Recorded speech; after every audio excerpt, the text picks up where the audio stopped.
In earlier videos, I've said over and over that when you're developing a machine learning system, one of the most valuable resources is your time as the developer in terms of picking what to work on next.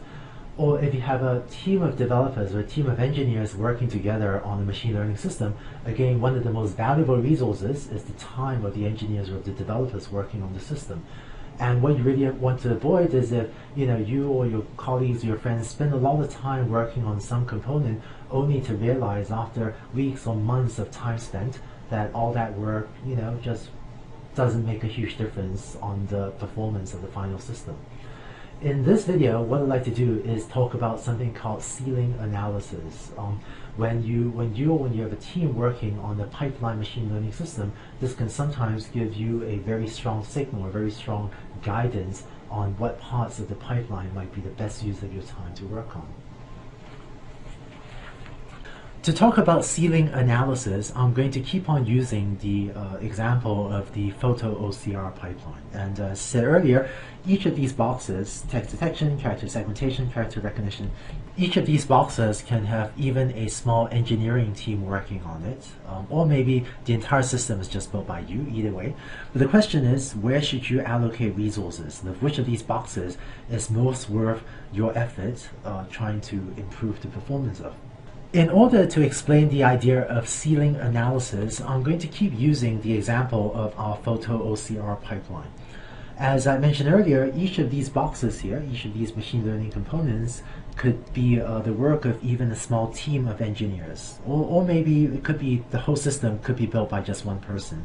But the question is, where should you allocate scarce resources? That is, which of these components, or which one or two, or maybe all three of these components is most worth your time to try to improve the performance of?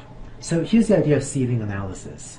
As in the development process for other machine learning systems as well, in order to make decisions on what to do for developing the system is going to be very helpful to have a single row number evaluation metric for this learning system. So let's say we pick character level accuracy. So given a test set image, what is the fraction of alphabets of characters in the test set image that we recognize correctly?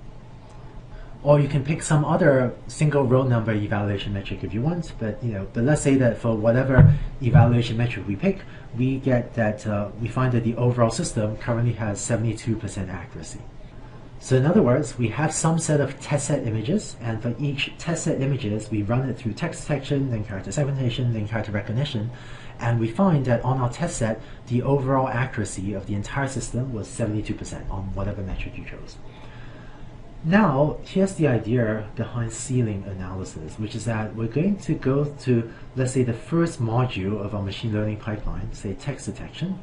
And what we're going to do is we're going to monkey around with the test set. We're going to go to the test set, and for every test example, we're just going to provide it the correct text detection outputs. Right? So in other words, we're going to go to the test set and just manually tell the algorithm where the text is in each of the test examples. So in other words, it's going to simulate what happens if we have a text detection system with 100% accuracy for the purpose of detecting text in an image. And really, the way you do that is pretty simple, right? Instead of letting your learning algorithm detect the text in the images, you would instead go to the images and just manually label what is the location of the text in my test set image, and you would then let these correct or let these ground truth labels of where is the text be part of your test set, and just use these ground truth labels as what you feed in to the next stage of the pipeline, to the character segmentation pipeline. Okay, so just to say that again, by putting a check mark over here, what I mean is I'm going to go to my test set and just give it the correct answers, give it the correct labels for the text detection part of the pipeline. So that is as if I have a perfect text detection system on my test set. What we're going to do then is run this data through the rest of the pipeline, through character segmentation and character recognition, and then use the same evaluation metric as before to measure what is the overall accuracy of the entire system. And with perfect text detection, hopefully the performance will go up, and in this example, let's say it goes up 89%. And then we're going to keep going. Next, let's go to the next stage of the pipeline, to character segmentation. So again, I'm going to go to my test set, and now I'm going to give it the correct text detection output and give it the correct character segmentation output. So let's go to the test set and manually label the correct segmentations of the text into individual characters and see how much that helps. And let's say it goes up to 90% accuracy for the overall system. Right, so as always, the accuracy is the accuracy of the overall system. So whatever the final output of the character recognition system is, whatever the final output of the overall pipeline is, going to measure the accuracy of that. And then finally, I'm going to go to the character recognition system and give that the correct labels as well. And if I do that too, then no surprise, I should get 100% accuracy.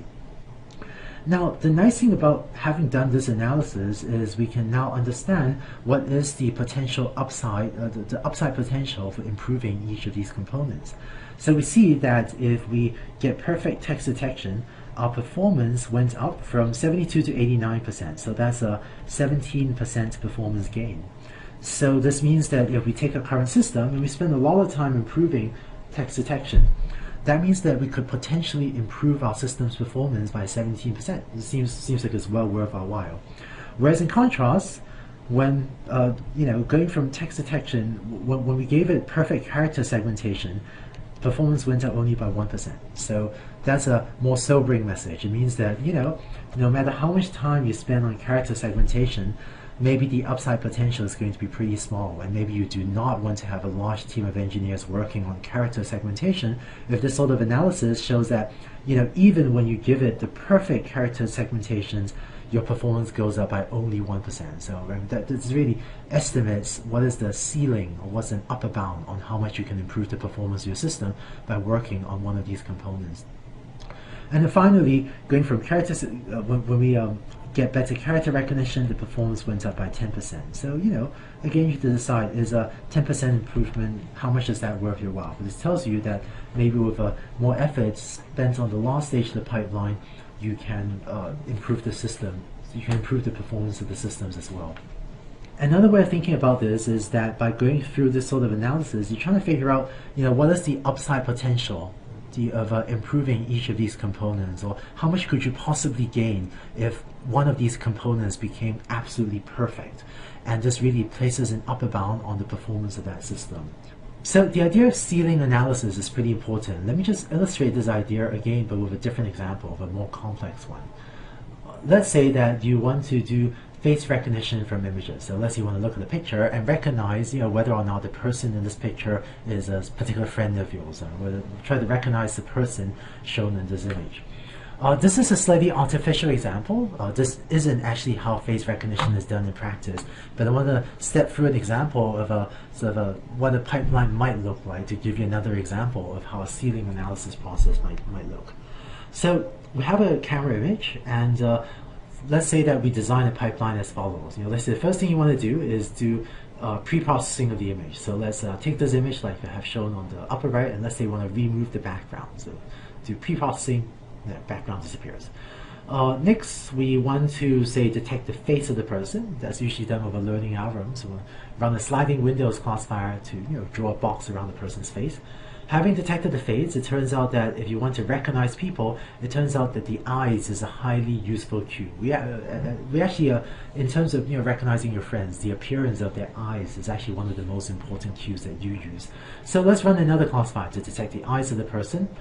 So segment out the eyes, and then since this will give us useful features to recognize the person, and then other parts of the face, the particular interest, maybe segment out the nose, segment out the mouth, and then having found the eyes, the nose, and the mouth, all of these give us useful features to maybe feed in to a logistic regression classifier, and it's the job of the classifier to then give us the overall label, the final label for who we think is the identity of this person.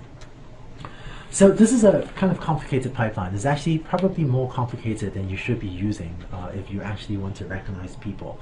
But there's an illustrative example that's useful to think about for ceiling analysis.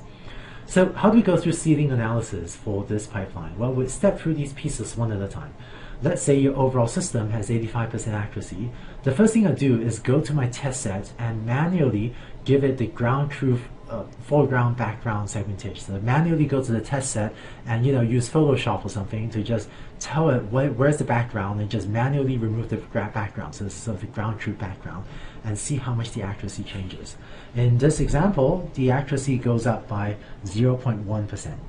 So this is a strong sign that even if you had perfect background segmentation, your performance, even if you have perfect background removal, the performance of your system isn't going to go up that much. So it's maybe not worth a huge effort to work on pre-processing, on background removal.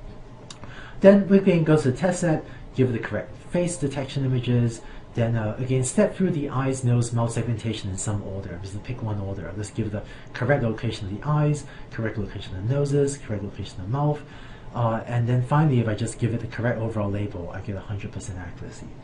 And so, as I go through the system and just give more and more components the correct labels in the test set, the performance of the overall system goes up, and you can look at how much the performance went up on different steps. So, from giving it the perfect face detection, it looks like the overall performance of the system went up by 5.9%. So that's a pretty big jump. It means that maybe it's worth quite a bit of effort on better face detection. Went up 4% there, it went up 1% there, 1% there, and 3% there. So it looks like the components that are most worth our while are when I gave it perfect face segmentation, face detection, system went up by 5.9 performance. When I gave it perfect eye segmentation, it went up by 4%, and then my final logistic classifier, well, there's another 3% gap there maybe. And so this tells us maybe what are the components that are most worth our while working on. And by the way, I want to tell you a sort of true cautionary story. The reason I put in this pre-processing background removal is because I actually know of a true story where there was a research team that actually literally had 2 people spend about a year and a half, spend 18 months working on better background removal. They're actually, I'm obscuring the details for obvious reasons, but there was a computer vision application where there was actually a team of 2 engineers that literally spent, I think, about a year and a half working on better background removal. Actually worked out really complicated algorithms, so I ended up, I think, publishing 1 research paper. But after all that work, they found that it just did not make a huge difference to the overall performance of the actual application they were working on. And if only someone were to do a ceiling analysis beforehand, maybe could have realized this. And one of them said to me afterward, if only they'd done a sort of analysis like this, maybe they could have realized before that 18 months of work that they should have spent their effort focusing on some different component than literally spending 18 months working on background removal. So to summarize, pipelines are pretty pervasive in complex machine learning applications. And when you're working on a big machine learning application, I think your time as a developer is so valuable. So just don't waste your time working on something that ultimately isn't going to matter. And in this video, we talked about this idea of ceiling analysis, which I've often found to be a very good tool for identifying the component that if you actually put a focus effort on that component and make a big difference, it will actually have a huge effect on the overall performance of your final system.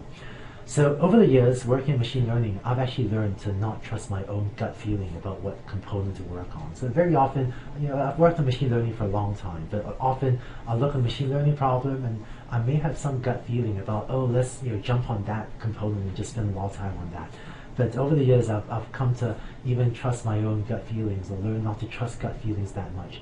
And instead, if you have a sort of machine learning problem where it's possible to structure things, to do a ceiling analysis, often that's a much better and much more reliable way for deciding where to put a focus effort to really improve the performance of some component, and be kind of reassured that when you do that, it will actually have a huge effect on the final performance of your overall system.